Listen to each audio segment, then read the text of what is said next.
tudo depende do seu relacionamento consigo mesmo. Como é que vai o seu relacionamento consigo mesmo? Está bem? Está dominado? Como vai o seu relacionamento com as pessoas mais próximas de você?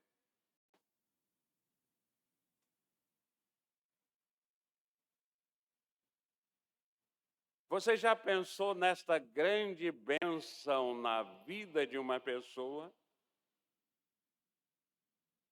Poucas pessoas têm essa bênção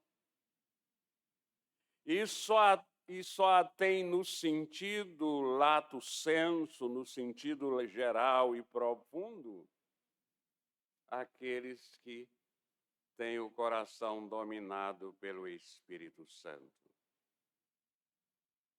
Posso esta qualidade do domínio próprio é uma grande bênção. É o poder de conter-se em toda e qualquer situação. E essa é exatamente a tradução mais literal desta palavra no original. Domínio próprio é o poder que nós recebemos do Espírito Santo para nos conter em toda e qualquer situação da nossa vida. O apóstolo Paulo cita no versículo 19,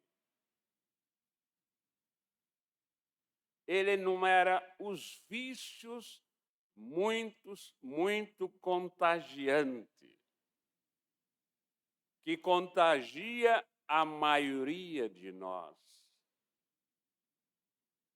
Ainda ontem, mais uma vez, encontro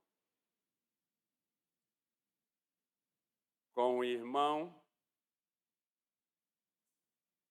que dá um testemunho interessante. Pastor,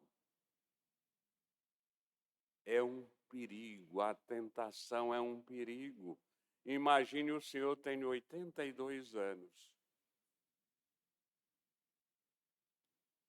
Já não faço relações sexuais com minha esposa, nem naturalmente sinto vontade.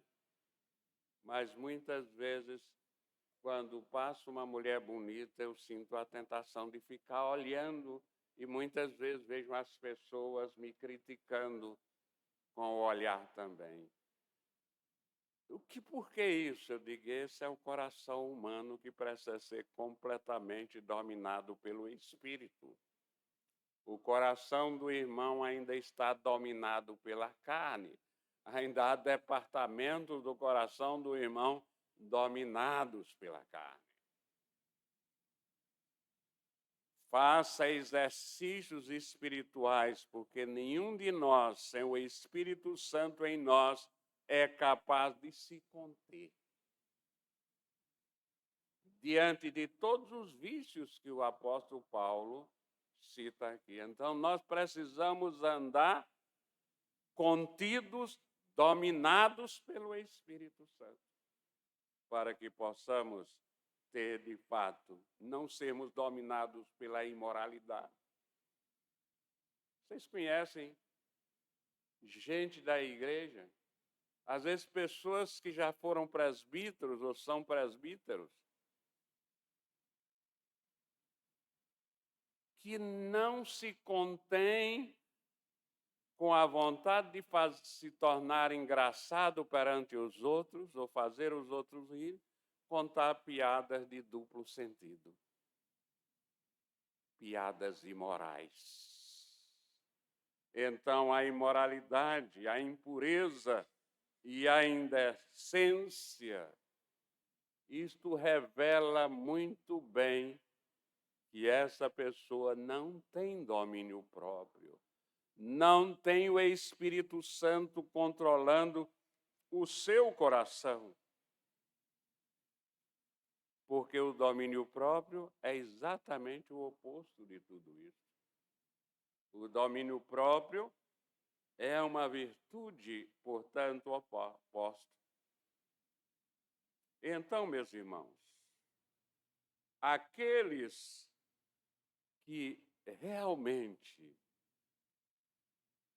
procuram depender do Espírito Santo, viver na dependência do Espírito Santo, exercendo esta virtude, levam todo o pensamento, toda a consciência à submissão e à obediência a nosso Senhor Jesus Cristo.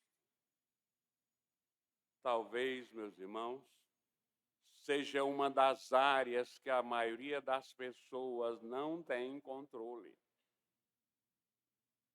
Seja uma das áreas que nós precisamos mais da graça de Deus. E da bênção do Espírito Santo. Quanta falta de domínio entre nós, inclusive, no uso da língua. Tiago, capítulo 3, versículo 2 e 8, nos abre os olhos. Porque todos tropeçamos em muitas coisas. Se alguém não tropeça no falar, é perfeito varão, capaz de refrear também todo o corpo. Vejam, meus irmãos, o que está sendo dito aqui é muito forte. A língua, porém, nenhum dos homens é capaz de dominar. É mal incontido, carregado de veneno mortífero. Então, meus irmãos, se nenhum de nós é capaz de domar a língua, nós devemos pedir ao Espírito Santo que a domine. E deixar que o Espírito Santo domine a nossa língua. E vamos exercitar, falar a partir de hoje, coisa que nós sabemos que o Espírito Santo está aprovando.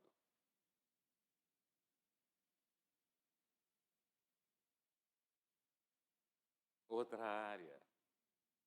Quanta falta de domínio nos nossos pensamentos. Muitas vezes nós estamos aqui na igreja, o pastor está pregando uma mensagem fundamentada na palavra de Deus, não no conhecimento do pastor, mas na palavra de Deus, e os nossos pensamentos estão vagando por aí.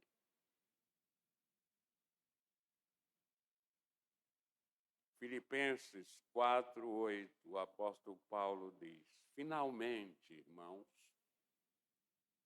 tudo que é verdadeiro, tudo que é respeitável, tudo que é justo, tudo que é puro, tudo que é amável, tudo que é de boa fama, se alguma virtude há e se algum louvor existe, seja isso que ocupe o vosso pensamento. O que é isso? Domínio próprio. Conter-se a si mesmo, submeter-se à vontade de Deus, submeter todos os seus pensamentos ao crivo do Espírito Santo. Quanta falta de domínio no uso do dinheiro. Quantas pessoas na igreja têm, por falta desse domínio, trabalhado para os bancos para pagar os cartões de crédito.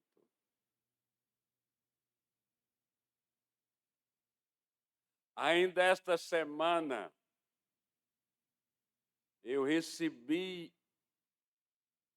a semana que passou, porque hoje é o primeiro dia da semana, recebi uma pessoa que frequentava a nossa igreja na época do Farol, nós estávamos no Farol, que estava louca, ela e a família. Porque naquela época, em 2005, estavam devendo mais de 5 mil no cartão e a dívida rolando. E eram professores, trabalhavam no Estado, o salário mínimo naquela época era R$260.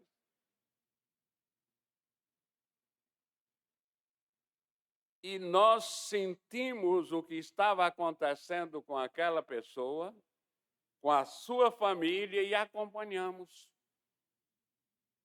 Se é uma das coisas que eu faço menos é visitação, mas aquela família eu visitei muito, porque eu fiquei muito preocupado com o estado de desespero em que eles se encontravam. Até que eu descobri que não era alguém querendo passar a perna no pastor, e ajudei-os a pagar integralmente a conta. E eu não lembrava. Quando falava no nome dela, eu lembrava, mas não lembrava, não sabia nem quanto tinha sido. Eu estou falando 5 mil porque ela me disse agora quando veio pagar. Eu disse, minha mãe já morreu e ela morreu pedindo, olha, minha filha, pague ao pastor, ele foi tão bom para a gente. E ela disse, se eu recebi o precatório agora, e eu quero pagar, agora eu só posso pagar 6 mil. Eu digo, minha filha, eu não sabia nem quanto era que eu tinha te emprestado. Então, se você só pode pagar 6 mil, faz o que você pode agora, porque foi exatamente isso. Veja o que descontrole de pessoas de dentro da igreja. Eu conheço outras pessoas. E não é uma nem duas. Meu irmão e minha irmã, como é que um crente não tem controle sobre o dinheiro? Não tem domínio próprio no uso do dinheiro. Em 1 Timóteo, capítulo 6, versículos 9 a 10, nós lemos: ora, os que querem ficar ricos caem em tentação e cilada, e em muitas concupiscências insensatas e perniciosas, as quais afogam os homens na ruína e perdição. Porque o amor ao dinheiro é a raiz de todos os males, e alguns nessa cobiça se desviaram da fé, e a si mesmos se atormentaram com muitas dores. Eu citei aqui um exemplo prático, que pode acontecer com cada um de nós que procura viver debaixo da sã doutrina de Cristo. Porque o apóstolo Paulo está aconselhando Timóteo e ele está levando em consideração muitos desses falsos profetas que são os homens mais ricos do Brasil, enganando os outros, que é muito pior.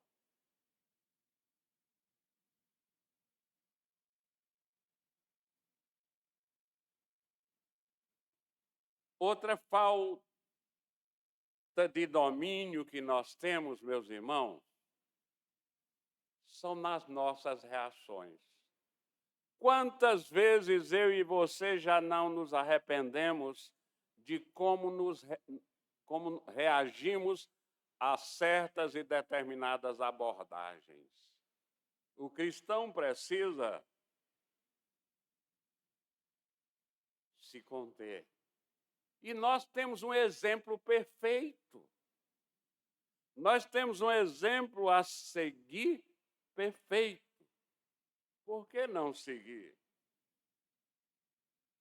Nas nossas reações, em Lucas, vejam, eu já preguei aqui sobre as reações do irmão do filho pródigo, a reação do irmão do filho pródigo, é exatamente esse texto. Lucas 15, 25 a 30. Ora, o filho mais velho estivera no campo e, quando voltava a aproximar-se da casa, ouviu a música e as danças. Chamou um dos criados e perguntou-lhe o que era aquilo. E ele informou: veio teu irmão e teu pai mandou matar um novilho cevado, porque o recuperou com saúde. Ele, o irmão, em vez de se alegrar, a reação dele, ele se indignou e não queria entrar. Saindo, porém, o pai, ele disse: há tantos anos que te sirvo, sem jamais transgredir uma ordem tua, e nunca me deste um cabrito sequer para alegrar-me com os meus amigos. Vindo, porém, este teu filho, que desperdiçou os teus bens com meretrizes, tu mandaste matar para ele um novilho cevado. Que reação negativa. A reação do cristão é sempre se alegrar com o pecador que se arrepende. Uma coisa, meus irmãos, simples, parece simples, mas que grande parte, inclusive, de nós não tem domínio próprio. Diante de uma comida gostosa, nós comemos mais do que devemos. Eu lembro de um tio meu que ele sempre me convidava para almoçar quando ia de férias lá no sítio. E eu disse: o senhor sempre comeu muito mais do que está comendo. E ele disse: meu filho, eu tenho que ter juízo. Ele era criador de gado. Aquela máquina de moer capim, quando ela é nova, a gente pode botar muito capim nela e ela tritura tudo rapidamente. Quando ela vai ficando velha, a gente às vezes tem que botar de um em um. Então a máquina aqui está velha, então não pode triturar muito capim. E muitos de nós, às vezes, até temos alguns problemas de saúde, mas não podemos, não aguentamos, não nos contemos diante de um doce, mesmo sendo diabético. Domínio próprio é para a nossa saúde física e espiritual, mas principalmente espiritual. Jesus é o nosso exemplo em tudo. E nisso aqui, Jesus é o nosso exemplo. Vejam a reação de nosso Senhor Jesus Cristo lá em Mateus 25, 60, quando ele estava sendo maltratado pelos homens. Quando os amigos de Judas, após a traição, foram ter com Jesus, Jesus, porém, lhes disse àqueles que procuravam matá-lo: amigo, para que vieste? Nisto, aproximando-se eles, deitaram as mãos em Jesus e o prenderam. Cada um de nós, meus irmãos, tem um tipo de temperamento. Somos um indivíduo diferente um dos outros.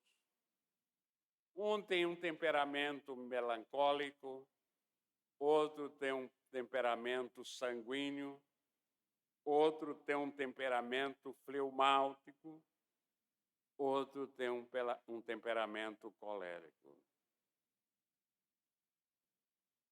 Significa que o que cada um de nós precisa fazer é colocar o nosso temperamento nas mãos de Deus. Sujeitá-lo a Deus para que o Espírito Santo nos controle. Nos dê controle, mas para que isso funcione perfeitamente, nós precisamos ser cheios do Espírito Santo.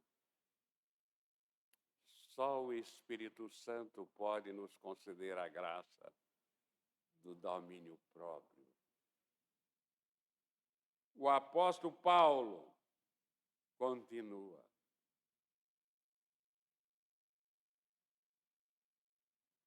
Dizendo que aqueles que de fato têm esses frutos do Espírito Santo não estão mais debaixo da lei, mas debaixo da graça, influenciados pelo Espírito Santo. Porque as pessoas que possuem os frutos do Espírito Santo, claramente são pessoas que são guiadas por Deus. Não são guiadas pelas suas opiniões, são guiadas pela palavra de Deus, guiadas pelo Espírito. É o que nós lemos no versículo 18. Mas se sois guiados pelo Espírito, não estais debaixo da lei. E quando Paulo explica as obras da carne e o fruto do Espírito, o apóstolo está mostrando aquilo que devemos evitar, aquilo a que devemos nos opor e aquilo que devemos cultivar, aquilo que nós devemos apreciar e fazer. O apóstolo mostra para cada um de nós qual é o cuidado verdadeiro que um verdadeiro cristão deve ter.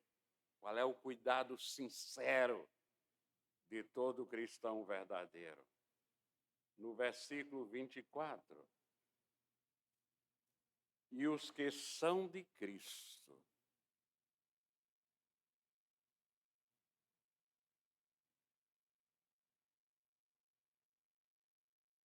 E os que são de Cristo Jesus crucificaram a carne com as suas paixões e concupiscência. O que o apóstolo Paulo está nos dizendo aqui é exatamente ele. Aqueles que de fato são cristãos, não somente na aparência e na profissão. Não somente porque são pastores ou presbíteros. Não somente porque frequentam a igreja ou são membros da igreja, mas em sinceridade e em verdade, crucificaram a carne com as suas paixões e concupiscências. No batismo, meus irmãos, nós somos batizados na morte de Cristo. Romanos 6:3.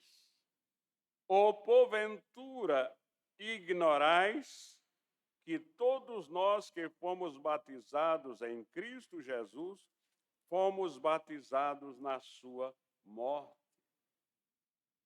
Por isso agora nós somos devotos única e exclusivamente de Cristo.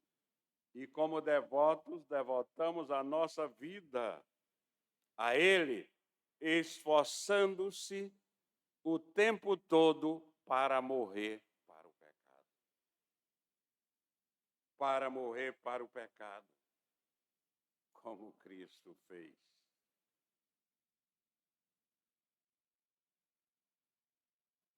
E como obter a vitória completa sobre o pecado?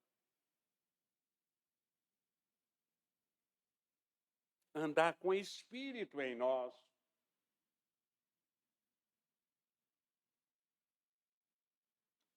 Andar com o Espírito Santo em nós, nos encher do Espírito Santo, para quê?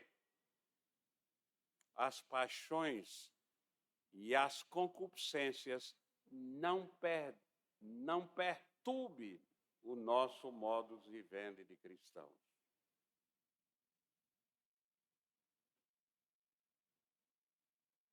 Veja o que a palavra de Deus nos ensina. Romanos 6,12. Não reine, portanto, o pecado em vosso corpo mortal, de maneira que obedeçais às suas paixões. O que nós devemos buscar não é satisfazer as paixões da carne. O que nós devemos fazer é orar a Deus para que Ele nos encha do Espírito Santo e a nossa carne, as nossas obras da carne sejam destruídas. Matar a carne. Observe, meus irmãos. Observe bem, se de fato somos de Cristo, se de fato somos de Cristo, estamos unidos a Cristo e aos interesses de Cristo. Estamos unidos a Cristo, interessados em Cristo. Então, nós precisamos nos esforçar diariamente, a todo momento da nossa vida, para crucificarmos a carne com as suas paixões e concupiscências. É o que o apóstolo Paulo está dizendo assim, e não viver continuamente submetida ao pecado. Mas, embora aqui o apóstolo mencione a crucificação do pecado com suas paixões e concupiscências, ele diz essa é a principal preocupação. Porque nós devemos estar ocupados antes com isso. Preocupação e um atributo do verdadeiro cristão. Ele, meus irmãos, nos diz, não basta deixar de fazer o mal. Prestem atenção. Não basta deixar de fazer o mal. É preciso aprender a fazer o bem.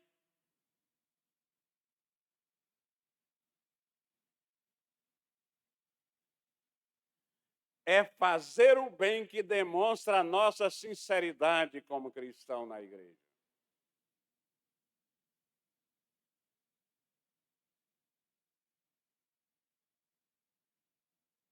O cristianismo de Cristo nos obriga a morrer para o pecado. E muito mais do que isso, nos obriga a morrer para o pecado e viver de acordo com a justiça de Deus.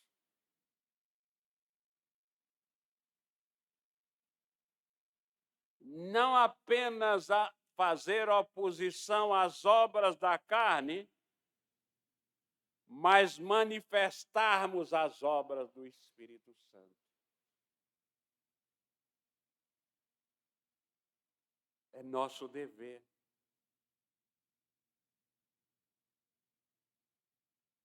Senão,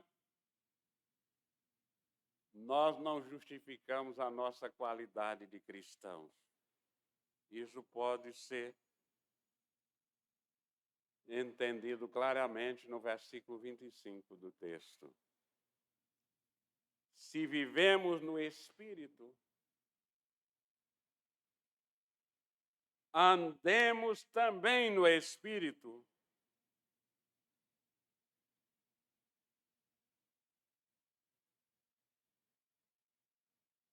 Se declaramos que recebemos o Espírito de Cristo, ou que somos renovados no espírito da nossa mente e dotados desse princípio cristão de vida espiritual,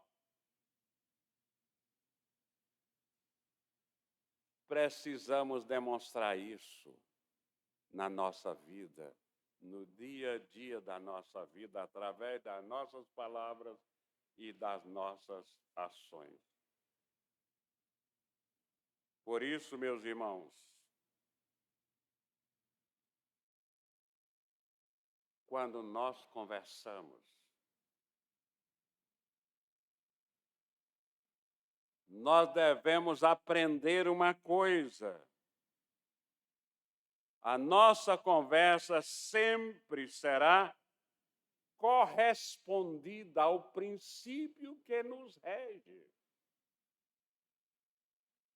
Se o princípio é espiritual, é o Espírito Santo nos orientando, então nós temos uma conversa de cristão.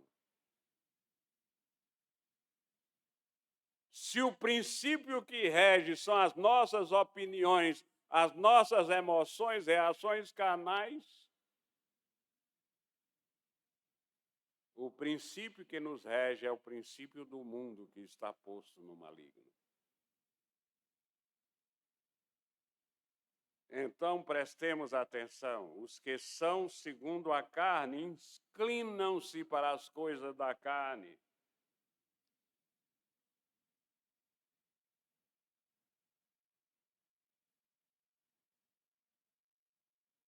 Mas os que são segundo o Espírito, para as coisas do Espírito.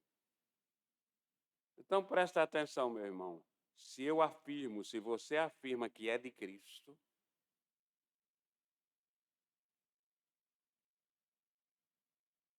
você está dizendo que é participante do Espírito de Cristo. Você tem o Espírito de Cristo. E você não pode mais andar segundo os desejos da carne, mas segundo a orientação do Espírito. Devemos estar dispostos a mortificar as obras do nosso corpo e caminhar em novidade de vida, a nova vida que nós recebemos de Deus com a regeneração.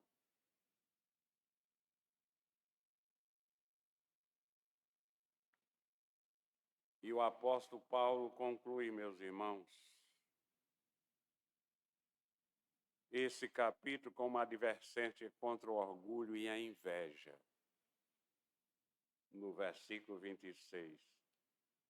Não nos deixemos possuir de vanglória, provocando uns aos outros, tendo inveja uns dos outros.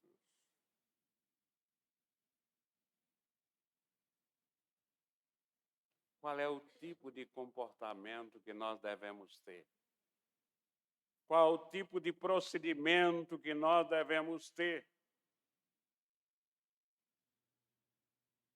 Veja, o apóstolo Paulo nos adverte contra perigos iminentes. Em primeiro, se somos de Cristo, nunca mais buscamos os aplausos dos homens. Nunca mais busquemos a glória que vem dos homens.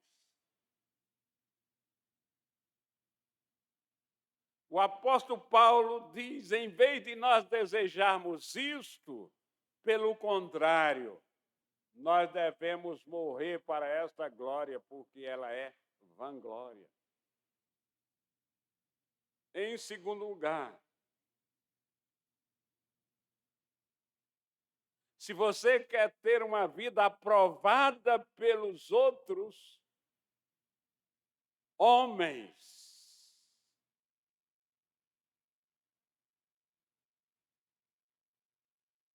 você vai ser um daqueles que vai ficar sempre brigando na igreja. sempre disputando espaço na igreja, sempre disputando poder na igreja. Por quê? Porque você está sempre escravo da atenção dos outros.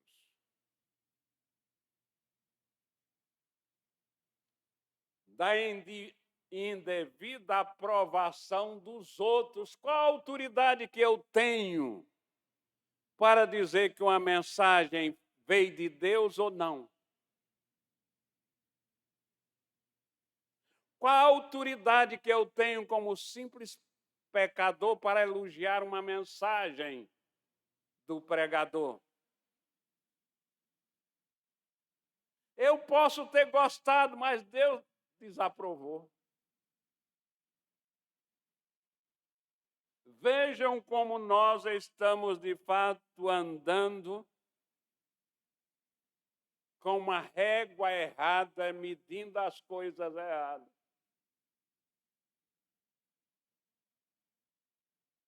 Concluindo, meus irmãos, o que aprendemos nessas últimas mensagens, nessas últimas 4 mensagens, foi tudo muito claro. Talvez você, se não é cristão, não gostou. Foi uma mensagem pregada para cristãos. Se você não é, claro que você não gostou. Porque foram mensagens muito claras, práticas e bíblicas.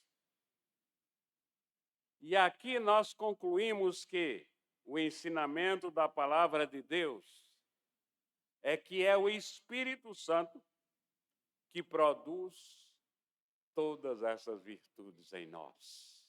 Sem o Espírito Santo, nenhum ser humano é capaz de produzir essas virtudes. Portanto, peçamos a Deus que nos encha com o Espírito Santo.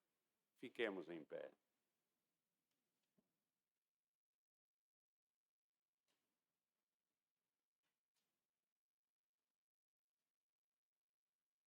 Ó Pai Santo, aqui estamos nós mais uma vez, Senhor, para te agradecer a tua bondade para conosco, a tua misericórdia, ó Pai, de usar este humilde vaso para abençoar o teu povo. Continua, Senhor, tendo misericórdia de nós, abrindo a mente de cada um de nós para que possamos, de hoje em diante, andar sempre no teu santo e puro caminho, sem nos desviarmos nem para a direita, nem para a esquerda. Em Cristo Jesus, nós te oramos. Amém. Vamos cantar o Salmo 119b.